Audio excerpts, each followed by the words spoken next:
Olá, seja bem-vindo ao canal Tessitura Extensiva, o seu canal da apreciação e percepção musical. O assunto de hoje, dando continuidade.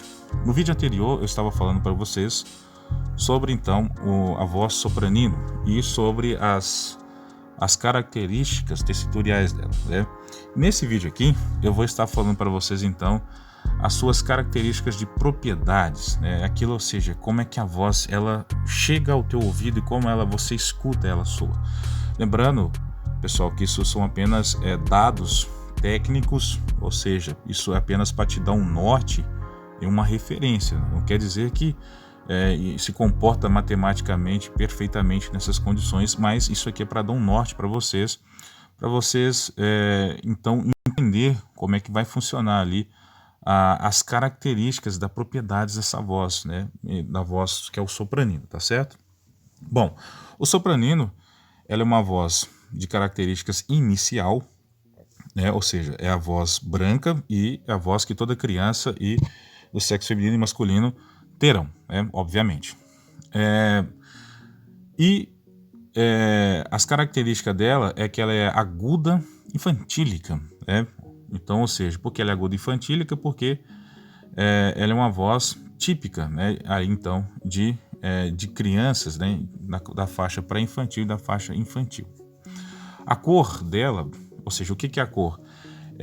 Os seus harmônicos, os subharmônicos vai fazer com que a cor da sua voz seja clara, cristalina, principalmente em registros agudos e superagudos dessa voz, né? Então ela vai ser clara e bastante cristalina. Então a nota de uma sopranino aguda e de uma soprano, elas vão se diferenciar quanto essa cor. Mesmo elas estão pegando a mesma nota aguda ou agudíssima, a voz da sopranina vai ter mais claridade, vai ser mais cristalina, vai estar mais iluminada, por se dizer assim, do que a voz de uma soprano adulta em questão. Então é bastante diferente em questão, tá certo? O peso dessa voz é leve, é ágil, obviamente, porque é uma voz que está em desenvolvimento, né? A voz está em desenvolvimento, ela é ágil, é a primeira voz, né, do patamar ali que inicia das vozes humanas, então é óbvio que ela é leve e ágil, né? O calibre dela é um calibre de voz estreita, obviamente, porque essa voz está em desenvolvimento, tanto na criança do sexo feminino ou do sexo masculino, está em desenvolvimento. Então, um calibre bem estreito, né? Um calibre que faz nos lembrar, um calibre bem fininho, né? Do poder dessa voz, né? A idade dessa voz, né? A idade dessa voz é uma idade infantil, obviamente, né? Ou seja, uma idade infantil, não é uma idade aí como uma voz adulta e madura, né?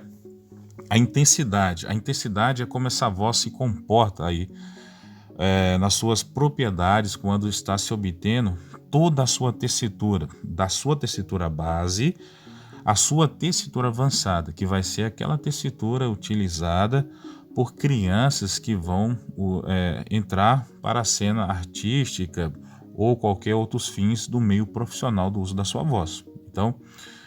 Então o padrão que eu vou estar trazendo para vocês aí, nessa característica de intensidade, ou seja, o volume dessa voz, né, como ela se comporta do fator intensidade, então, desde a sua nota mais grave, a qual se obtém ali pelo registro, obviamente, registro avançado, né? E do mais agudo também como registro avançado, tá bom? Então, na parte fraca aqui, que compreende o registro da tessitura avançada, Dó4 e Ré4, é fraco. Pega, obviamente que pega, né? Foi treinada para isso, mas é fraco, né? Mas pega, né? Partindo para a área base, então, da área infantil, é meio fraca, né? Ou seja, já um pouquinho mais fortinha, né, do que as outras notas mais graves, né? Mas ainda assim é meio fraca, né? Mas você escuta essa voz, né? Que faz parte, obviamente, da tessitura base, né? Então você escuta.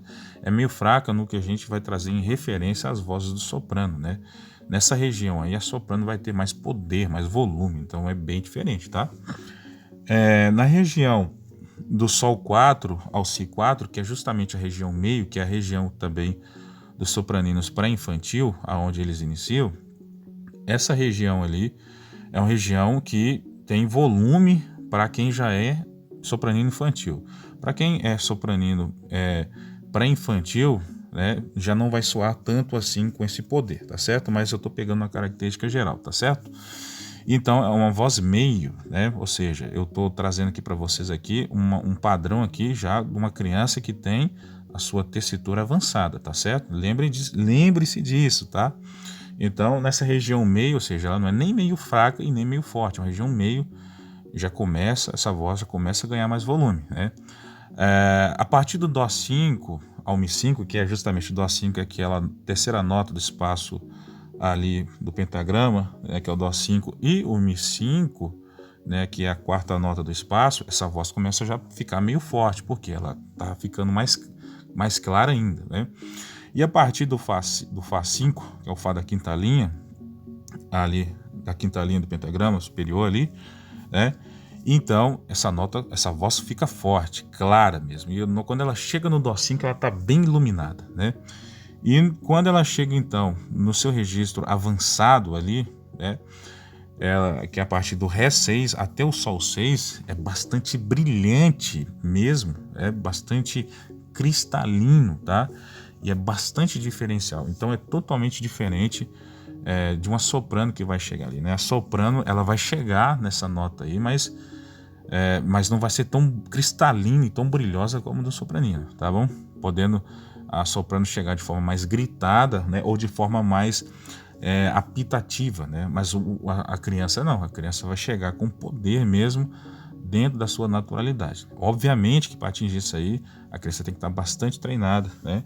A sua textura avançada e, obviamente, para atingir essa nota aí é para a área profissional, né? Porque não faz tanto sentido você cantar numa região tão avançada, alta dessa aí, se você não for utilizar, a criança não for utilizar isso para meios profissionais, tá certo? Lembrando que sempre tem que estar acompanhado de um médico, especialista na área da fonoaudiologia e também do aparelho auditivo e do profissional de música e do educador musical, tá certo? Então, se você gostou do vídeo, deixe o seu like, se inscreva no canal e aguarda os novos conteúdos, a qual eu vou trazer nesse mesmo formato aqui, simplificado para vocês, o nosso próximo estudo a qual eu vou estar falando das vozes vai ser a voz do contraltino, e não vai diferenciar tantas coisas em questão, algumas coisinhas vai mudar aqui, mas eu vou estar trazendo para vocês aí também, tá certo? Então, deixe o seu like, se inscreva no canal e nos vemos até lá.